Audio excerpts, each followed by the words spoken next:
Bonjour, je m'appelle Aurore, j'ai 45 ans, 3 enfants. Je fais du libéral depuis 2009 à Lagny-sur-Marne, dans le 77. Ce que je vivais à l'hôpital ne me convenait plus. Il n'y avait plus de sens à ce que je faisais. Et les pansements, ça va? Ça va? Ça vous a pas fait mal? Non. Et vous avez regardé hier soir un peu les bouquins de la diète? En libéral, il y a liberté. Liberté de soigner comme on le veut. On peut donner le sens que l'on veut aux soins et l'esprit qu'on veut à son cabinet. Si on veut travailler vite, on travaille vite. Si on veut rester une demi-heure à discuter avec un patient, on peut le faire, ce qui n'est pratiquement pas possible à l'hôpital. C'est des idées de menu que vous voulez? Vous regardez déjà si vous en avez là-dedans et puis sinon je chercherai ailleurs aussi. D'accord. Ok. Les feuilletés comme ça, il n'y a pas d'endive au Nutella. Il n'y a pas d'endive au Nutella, ça c'est trop triste. Ça c'est trop triste. Mais vous connaissez la recette déjà de toute façon.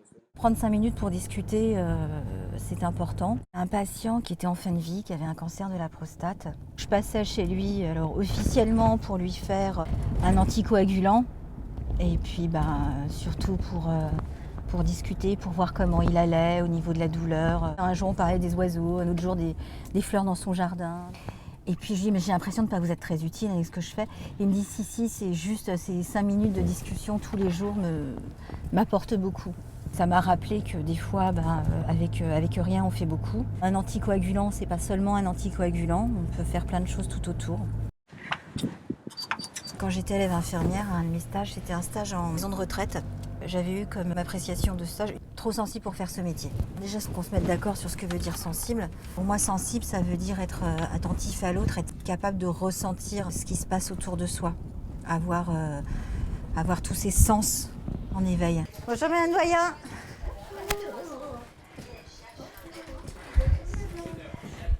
J'y ai pensé, je suis très fière. Il faut être sensible pour faire un bon infirmier libéral parce que quand on rentre chez quelqu'un, par exemple chez une personne âgée, qu'est-ce qui fait qu'aujourd'hui ça sent le pipi alors que d'habitude c'est très très propre. Elle est devenue incontinente d'un jour à l'autre, elle a un problème fonctionnel au niveau de la marche, elle a une infection urinaire. Vous êtes gratté sur la jambe? Pas me cogner, hein. Il faut faire attention. Ouais, va surveiller ça là. L'infirmier libéral, c'est celui qui doit alerter quand il sent qu'il y a quelque chose qui va moins bien au domicile, quand le patient se dégrade, quand il devient un peu plus dépendant. Il est là un peu comme un veilleur. Non, merci beaucoup. Alors à ce soir, madame Doyen? Oui. À ce soir. Peut-on pleurer avec les patients? Ouais, je me marre avec eux. Mais pourquoi je pleurerais pas? Faites chier, merde. On ne s'autorise pas assez à pleurer dans notre société maintenant. Et sous prétexte qu'on a une blouse blanche, qu'on est un soignant, il ne faut pas pleurer pour les patients. Moi aussi, ça m'arrive de pleurer. En tant qu'infirmière libérale, des fois, on passe des mois à tenir la main d'une épouse qui tient la main de son mari qui est en fin de vie. Ce que je vais faire, je vais tourner la tête pour cacher mes larmes. Enfin, ça me paraît tellement contre nature que voilà, je pleure avec elle et puis après on continue. Bonjour Madame Cadel. Bonjour mesdames. Mon petit coussin. J'aime bien quand les patients ils prennent soin de moi. On a ce que j'appellerais nos patients ressources. Quand on arrive chez eux, on arrive avec la tête à l'envers et on ressort avec la tête à l'endroit. C'est les patients où j'arrive le matin et ils me disent « alors Aurore, qu'est-ce qui se passe, ça va pas ?» C'est eux qui nous regonflent et qui nous permettent de continuer. Et ça coûte presque plus. Oh, oui. Il y a soit les patients chroniques qu'on voit 2-3 fois par jour depuis toujours, ou alors les patients un peu avec des pansements longs. On va se quitter bientôt alors. Vous reviendrez me voir. Oui.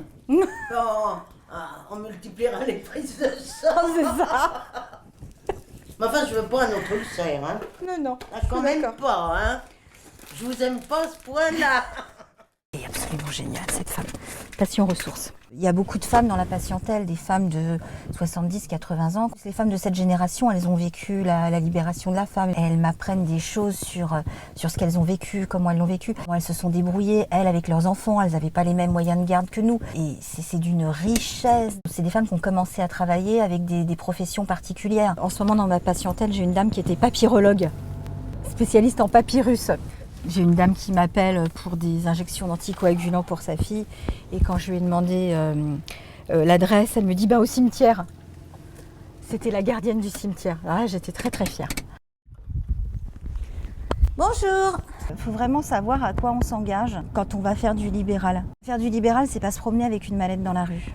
Et le matin, quand on se lève et qu'on a mal à la tête, on ne peut pas appeler sa surveillante en disant je viens pas aujourd'hui. C'est un métier qui physiquement est très dur. Je pense que le conjoint a un rôle très important à jouer. Surtout quand il y a des enfants en bas âge, parce que la tournée du soir, hein, les infirmières libérales, elles ne sont pas là au moment du bain, du repas du soir des petits et tout ça. Donc c'est compliqué à gérer pour un homme qui ne veut pas le faire. J'avais une collègue qui me disait sa remplaçante, c'est tout juste si fallait pas qu'elle mette la table et que les plats ils soient en train de mijoter avant qu'elle parte faire la tournée du soir. Donc effectivement, la fille, elle n'a pas tenu longtemps. Comment mes enfants peuvent percevoir mon boulot? Alors, je suis jamais très loin d'eux, donc ça a quelque chose de rassurant. S'ils vont pas bien, je peux aller chercher à l'école rapidement. Quand la petite dernière était encore plus petite, oui, moi, ma maman, elle a toujours des pansements dans sa voiture. Heureusement que ça les amuse parce que ça prend tellement sur la vie de famille. Je crois que le pire, c'est en hiver, quand on part le matin et qu'il fait nuit, et qu'on repart le soir et qu'il fait nuit aussi, où ça, c'est pas évident à vivre pour personne.